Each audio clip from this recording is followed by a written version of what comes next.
Aujourd'hui dans Fist Off, la chronique consacrée aux stars du cinéma d'action, nous accompagnons aux quatre coins du globe un symbole d'humilité et d'élégance martiale, Marc Dacascos.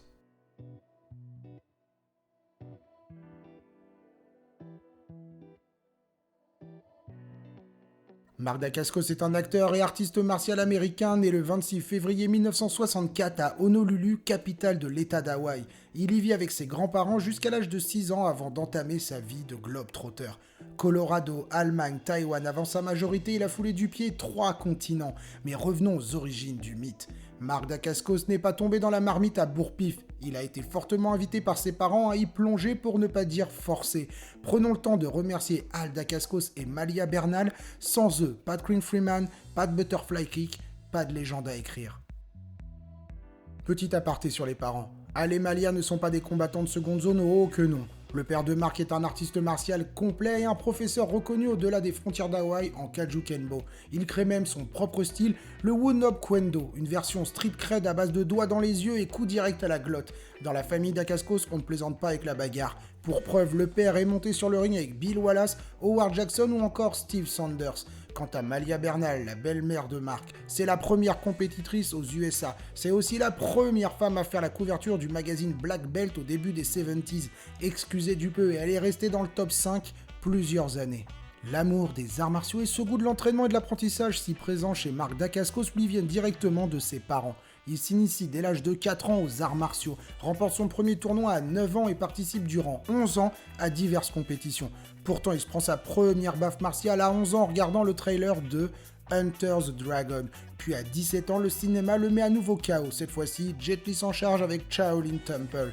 C'est devant ce film toujours aussi culte que Marc Dacascos trouve sa vocation, devenir moine. Un séjour à l'âge de 17 ans sur l'île de Taïwan et un amour découvert pour la jante féminine plus tard, Marc Dacascos se retrouve à San Francisco sans se douter de l'avenir qui l'attend.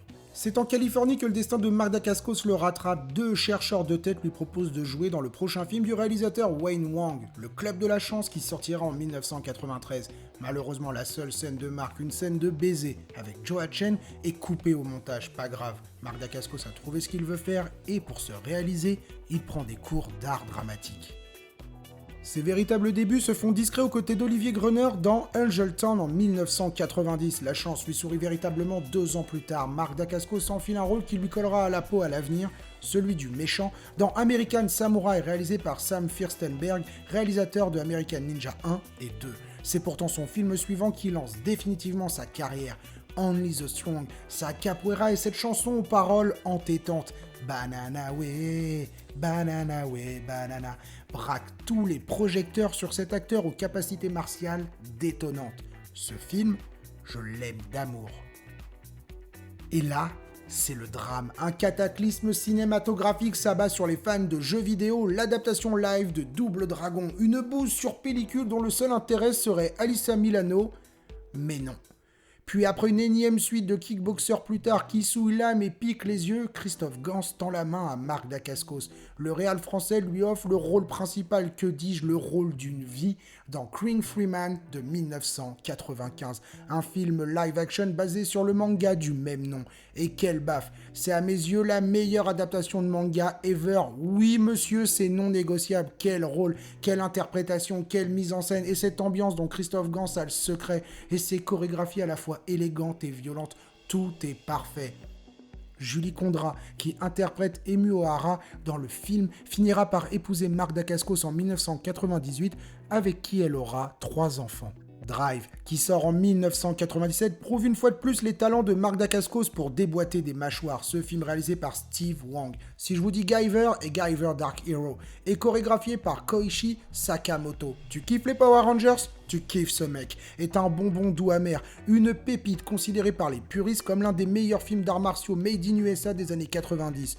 Ok, le scénario et l'humour ils sont différents, mais les combats, c'est de la poésie martiale. Yeah, rien que ça. Entre 97 et 2001, c'est la traversée du désert pour Marc Dacascos. Des films, il y en a, mais faut voir les films. Exception faite de China Strike Force, qui a le mérite d'être réalisé par Stanley Tong, à qui on doit Police Story 3 et 4 et Rumble in the Bronx, et de proposer des combats rythmés, le reste de cette période est à oublier de toute urgence. Fort heureusement, Christophe Gans vient mettre des paillettes dans la filmographie de l'acteur. Le Pacte des loups, l'un des films de genre français les plus ambitieux de l'époque, permet à Marc Dacascos d'exprimer son talent dans un long métrage en costume, à l'atmosphère pesante, oppressante et qui ne plaît pas à tout le monde, mais qui a le mérite de bousculer nos habitudes. Puis voir Marc Dacascos manier le tomahawk, je sais pas, c'est suffisamment exotique pour marquer les esprits. 2 ans plus tard, Marc Dacascos enfile un rôle qui lui sied à merveille, celui du grand méchant dans Cradle to the Grave, où on sursit aux côtés de Jet Li, Kelly Hu et DMX. Début des années 2000, c'était le feu d'avoir un rappeur dans son film. Du coup, en sursis, ça se laisse apprécier pour ce que c'est. Un divertissement explosif, manichéen et finalement attachant. Probablement parce qu'à cette époque, j'avais du genre 17 piges. Les hormones, la bagarre, tout ça, toi-même tu sais. Puis vu ce qui arrive, autant profiter. Je vous assure, profitez. 10 ans de nanar. 10 ans, 10 films, que des croûtes, où tu finis par douter de l'humanité, par remettre en cause sa créativité. Sérieusement, ce fut un calvaire, et comme j'aime partager, communiste un jour, communiste pour la vie, je vais vous énumérer la douloureuse. 3, 2, 1, The Hunt for Eagle One. The Hunt for Eagle One, Crash Point, Alien Agent, I Am Omega, Serbian Scars, Commando de l'ombre, The Lost, Médaillon, The Adventures of Billy Stone, The Extendables, Showdown in Mania et Maximum Impact. Et vous vous croyez débarrassé? On va s'attarder sur l'avant-dernier de la liste. Pourquoi? Car c'est Marc Dacascos qui le réalise. Showdown in Mania de 2016 est un The Expendables Echo Plus avec de la star sur le retour du genre. Casper Van Dien, Starship Troopers et Tia Carrere, Sidney Fox l'aventurière. Puis un rayon de soleil nommé John Wick Parabellum transperce cet épais nuage nanardesque et illumine un Marc Dacascos retrouvé dans ce rôle de vilain tout en retenu dans sa folie.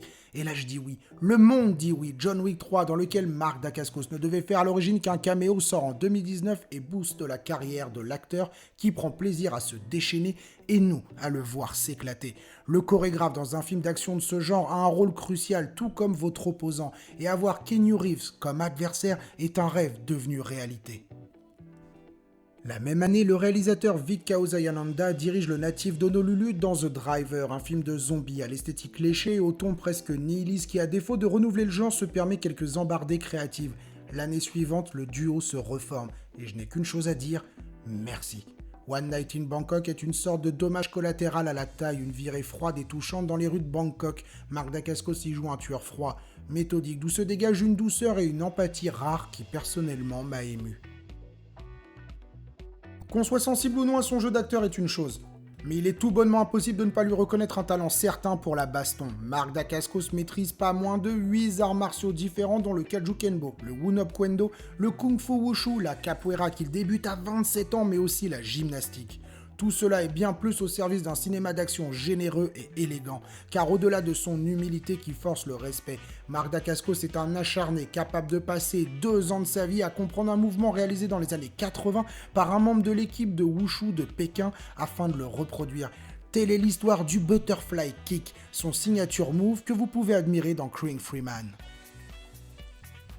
Sa carrière a connu des hauts et des bas. Sur une trentaine de films, seuls 9 d'entre eux valent le détour. Mais que faire de ces films sans intérêt si ce n'est les ignorer et profiter des perles que sont Only the Strong, Crying Freeman, John Wick 3 et One Night in Bangkok.